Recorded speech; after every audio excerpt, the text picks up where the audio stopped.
Sue Ramirez, tinag si Seni Ora sa post niya. Nagbigay kasiyahan at tawa sa mga netizens si Sue Ramirez sa kanyang pinakabagong post sa Instagram. Noong Huwebes ika-26 ng Disyembre, ibinahagi ni Sue ang mga behind-the-scenes na larawan at video mula sa pelikulang The Kingdom.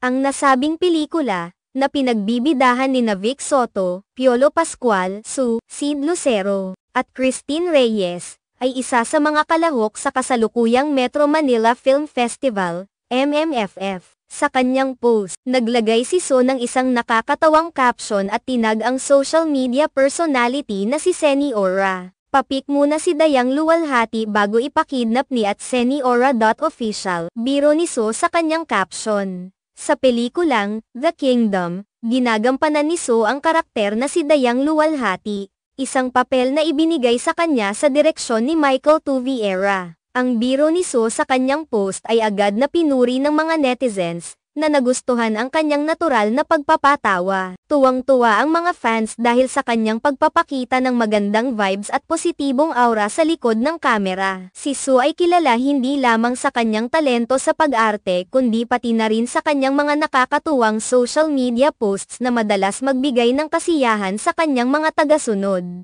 Sa kanyang post na ito, pinatunayan ni Sue na hindi lamang siya magaling sa kanyang mga role sa pelikula kundi pati na rin sa pagpapalaganap ng saya at good vibes sa kanyang mga followers. Ang pelikulang The Kingdom ay isa sa mga inaabangan ngayong taon sa MMFF at patuloy na nakakakuha ng positibong feedback mula sa mga manunood. Sa kabila ng mga seryosong tema at aksyon sa pelikula, hindi nakaligtas ang karakter ni Sue at ang mga behind-the-scenes moments na nagbigay ng konting humor sa mga fans.